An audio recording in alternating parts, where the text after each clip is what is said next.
And welcome to छोटा classroom. जी हाँ, मैं विशाल कुमार सिंह आपका फिर से स्वागत करता हूँ आपके यूट्यूब चैनल जिसका नाम है छोटा क्लासरूम। जैसा कि आप लोग जानते हैं कि हम लोग क्लास 9 एनसीईआरटी बुक का सिविक्स का जो पार्ट है उसमें डेमोक्रेटिक पॉलिटिक्स पार्ट 1 का फर्स्ट चैप्टर पढ़ रहे थे, what is democracy and why democracy, जिसमें हमने डेफिनेशन पढ़ लिया था डेमोक्रेसी का और उसके फीचर्स पढ़ लिए थे। यानी कि ये 4 फीचर्स आपके बुक्स में दिए हैं, जिसमें से 3 हमने फिनिश कर लिया था, एक लास्ट बच गया था जो इस आज के वीडियो में, रिसेंट वाले वीडियो में था। और आज लास्ट हम पढ़ेंगे फीचर ऑफ डेमोक्रेसी, जिसमें लास्ट आपका 4th नंबर का फीचर दिया rule for law and respect for the rights. और उसके बाद वीडियो के अंत में हम पढ़ेंगे इसका समरी डेफिनेशन, यानी कि सबको मिलाकर हम किस चीज को हम डेमोक्रेसी। तो स्टार्ट करते हैं। आपका फीचर नंबर 4 जो दिया है rules of law and respect for the rights. जैसा कि आपको पता है कि डेमोक्रेसी होता क्या है, democracy is a form of government in which the rulers are elected by the people.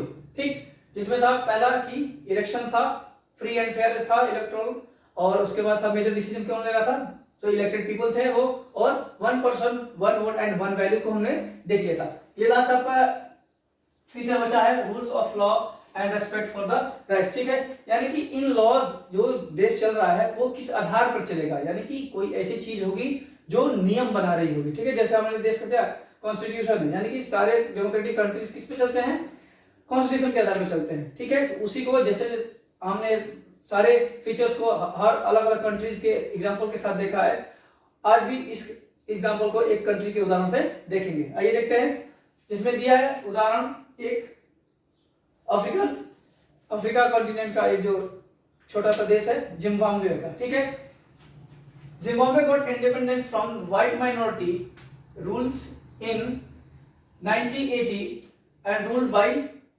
ZANU PF party that led the freedom struggle and its popular leader Robert Mugabe. ठीक है, जैसा कि आपको पता है कि व्हाइट डोमिनेंस से बहुत सारी कंट्रीज पे रूल किया था, जैसे कि हमारे इंडिया में किया था, हमारे आसपास के इलाकों में भी किया था, जैसे पाकिस्तान जो अभी हमारे से अलग होकर पाकिस्तान जो एक बना है वो भी क्या था, इंडिया का पार्ट था। तो बेसिकली क्या था, रिसेंट में बहुत सारी कंट्रीज को किसका राज था, व्हाइट्स का था। ठीक है, व्हाइट डोमिनेशन का राज था।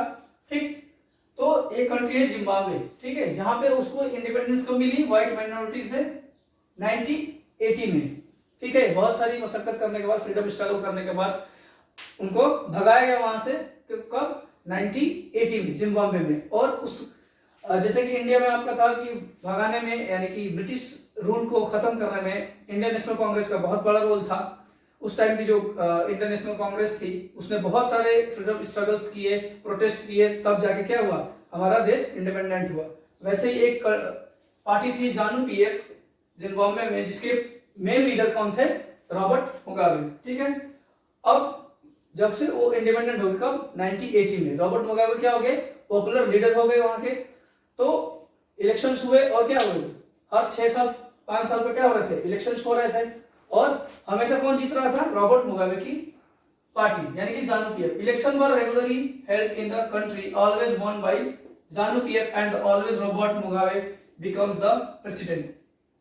यानी कि हमेशा ZANU PF जो पार्टी थी उसी के लीडर्स क्या बन रहे थे, गवर्नमेंट का हिस्सा बन रहे थे, और से रॉबर्ट मुगाबे खुद क्या बन रहे थे, प्रेसिडेंट बन रहे थे। ठीक है, several changes in the constitution to increase the power of the president।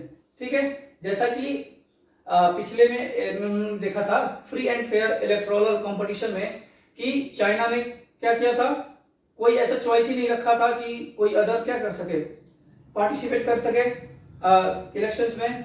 फिर मेक्सिको का उदाहरण देखा था, ये रेवोल्यूशनरी जो पार्टी थी, इंस्टीट्यूशन ऑफ रेवोल्यूशनरी पार्टी, उसमें भी क्या था कि वही हमेशा रूल करती थी। वैसे ही यानी डॉटेड ट्रिक्स को आजमाकर, यानी कि यहाँ भी रॉबर्ट मुगाबे जब पावर में आ गए, सत्ता का मुंह इनके सर पे चढ़ के बोलने लगा, तो क्या करने लगे, अपनी मनमानी करने लगे। यानी कि इलेक्शंस में हमेशा क्या करते, गलत तरीके से इलेक्शंस करवाना, बूथ कैप्चरिंग, गवर्नमेंट ऑफिशियल्स का गलत तरीके से प्रयोग करके ये हमेशा क्या रहते, चुनाव जीत रहे थे और अपनी पार्टी को गवर्नमेंट फॉर्म करा रहे थे और खुद प्रेसिडेंट बन रहे थे। हुआ क्या, जब कोई लंबे समय से किसी पद पर बैठ जाता है तो उसकी पावर बढ़ जाती है, ऐसे ही।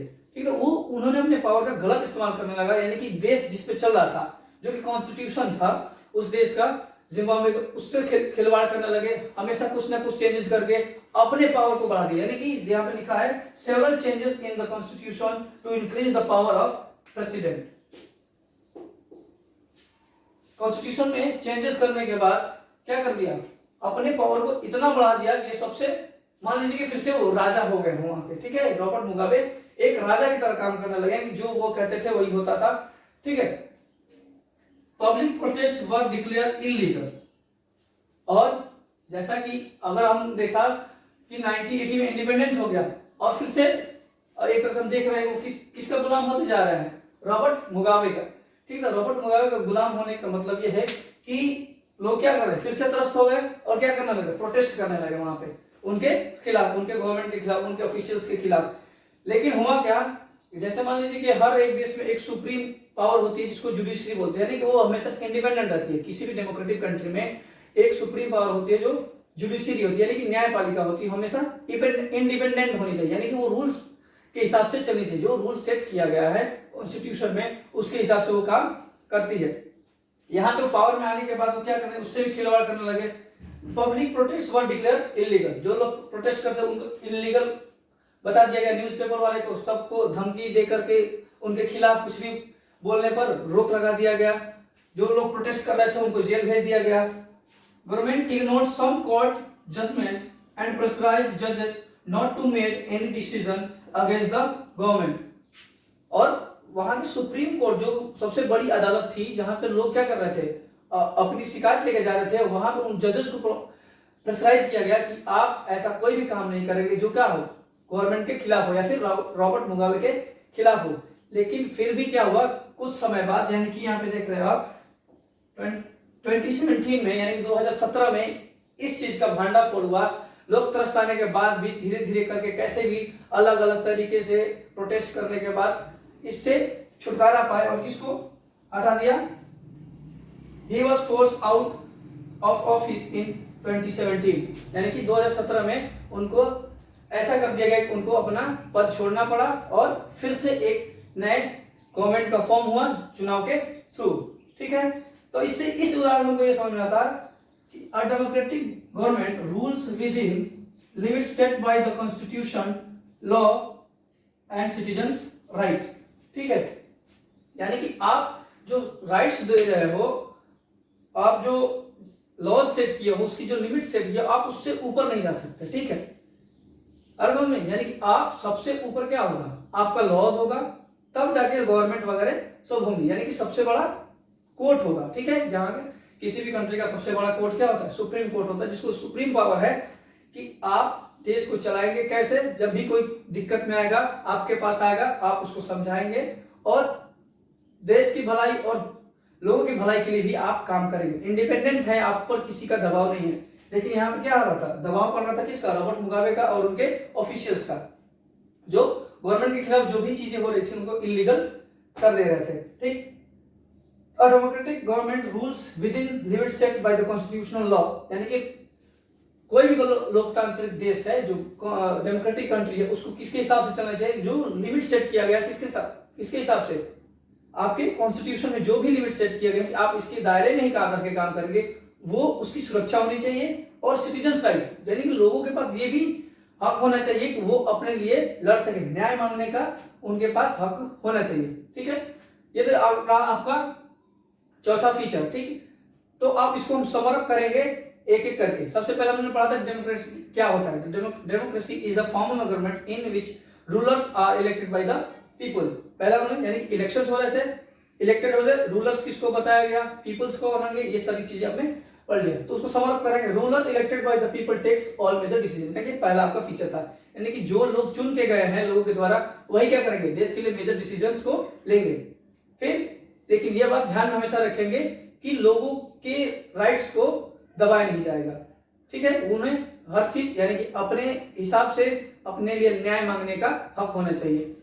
Election offer as choice and chance to the people to change currently in power.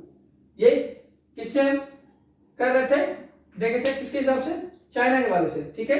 यानी कि हमेशा किसकी गवर्नमेंट बन रही थी, कम्युनिस्ट पार्टी की। यानी कि जो भी करंट सिचुएशन में पावर में है, यानी जो भी सत्ता में जिन्होंने गवर्नमेंट बनी है, उनके पास एक हमेशा ऐसा चांस होना चाहिए कि वो अपने मन मुताबिक कुछ भी नहीं कर सकते हैं।